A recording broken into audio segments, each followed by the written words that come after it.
मौलाना ने गलती की, उन्होंने माफी भी मांग ली। उत्तर प्रदेश की पुलिस उनको वहां से ढूंढ भी लाई, लेकिन दरोगा राजेश मौर्य को आज तक पुलिस क्यों नहीं ढूंढ पाई? क्या मौलाना ने उनसे बड़ी गलती की? कौन राजेश मौर्य? जो दरोगा कानपुर का राजेश मौर्य जो है रेप कांड में फरार चल रहा है, उसको उत्तर प्रदेश पुलिस आज तक क्यों नहीं ढूंढ पाई? सवाल ये है। तो मौलाना को बताइए बिहार से। मौलाना को बिहार से ले आई, अमिताभ ठाकुर को जो है रास्ते से उठा लाई, लेकिन यही पुलिस उस दरोगा राजेश मौर्य को आज तक क्यों नहीं उठा पाई? उत्तर प्रदेश की सच्चाई।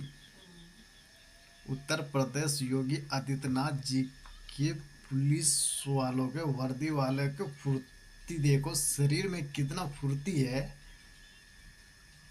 अगर कोई अपराधी मुसलमान हो तो बिहार जाके उसको उठा के ले आता है, लेकिन उत्तर प्रदेश में जो अपराधी होते हैं उसके ऊपर कोई ध्यान ही नहीं होता है। जानते हो क्यों? क्योंकि ये जो उत्तर प्रदेश में अपराधी बैठा है वो एक वर्दी वाला है, पुलिस वाला है, जिसके ऊपर आरोप लगा है बच्चे की रेप की। सोचो, ऐसे राज्य में, ऐसे मुख्यमंत्री के राज्य में ये सब अपराधी लोग दिखाई नहीं देता है, लेकिन वो जरूर दिखाई देता है जिसके सर पर टोपी या दाढ़ी हो। फिर योगी आदित्यनाथ जी के पुलिस वाले के शरीर में इतनी फुर्ती हो जाता है, बिहार से अपराधी को उठा के यूपी ला सकता है, इनकाउंटर कर दिया जाता है, हत्या करने के जुर्म में इनकाउंटर कर दिया जाता है। अगर यही अपराधी माने मनस्कर जैसे अपराधी हो, जो दो व्यक्ति को जिंदा जला के मार दिया गया, ऐसे व्यक्ति हो तो उसे कोर्ट भी जारी कर देता है। कमाल की बात है ना। तभी तो 14 के बाद जिन लोगों को आज़ादी मिली है उन लोगों के लिए खुशखबरी है कि तुम चाहे कुछ भी करो, तुम्हारे लिए छूट है। और बाकी अगर कुछ कर दे तो उसके लिए डंडा और झंडा दोनों तैयार है। क्या कहना चाहोगे ऐसे लोगों के बारे में? कमेंट बॉक्स में ज़रूर बताना। और पता चला है कि ये जो पुलिस वाले की बात हो रहा है ये अब तक नहीं पकड़ा गया है, आगे पकड़ा जाएगा या नहीं पकड़ा जाएगा इसकी कोई गारंटी नहीं है। हो सकता है हाईवे पे फिल्म बनाने वाले लोग आज़ाद घूम रहे हैं, समझ रहे हो?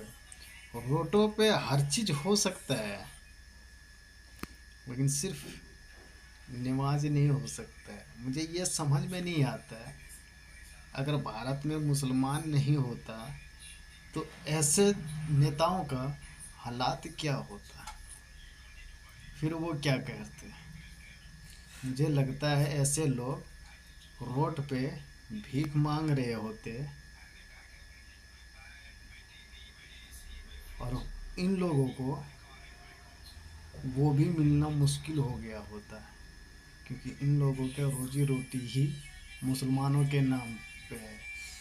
वरना आसाम के सीएम को देखो, हिंदू मुस्लिम कर के अपने बीबी को 70,000 करोड़ का मालकिन बना दिया है।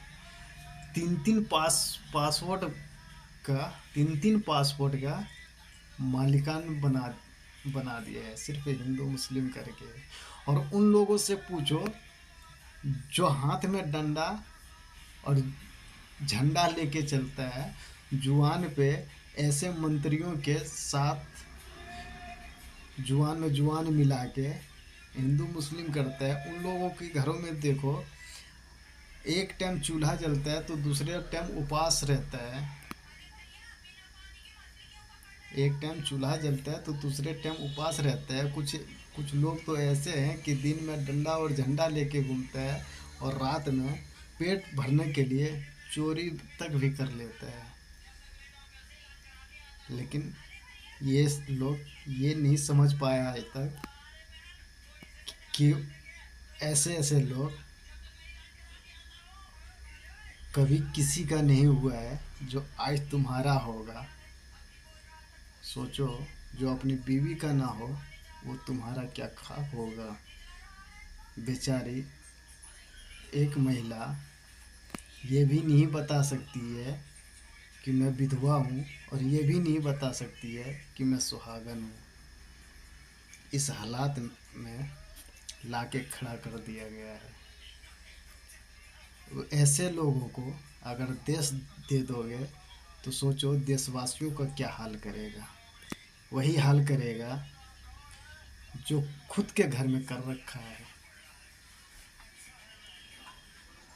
जितना जितना चाहो उतना लूटो, और जो ना लूटने दे उसको धर के कूटो।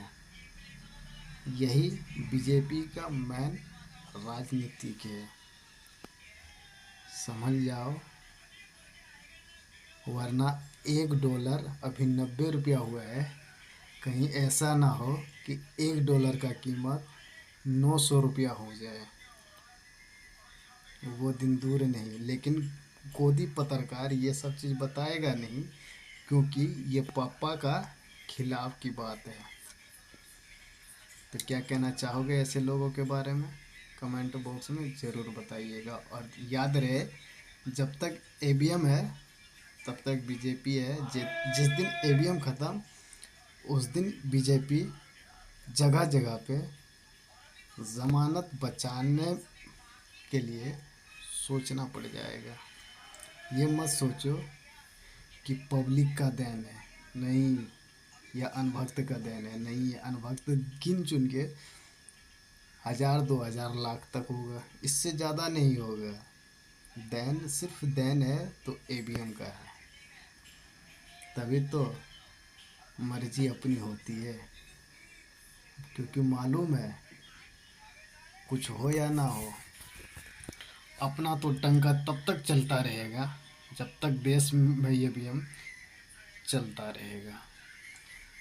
जिस दिन देश में ईवीएम चलना बंद, उस दिन डंका हमारा खत्म। समझ रहे हो?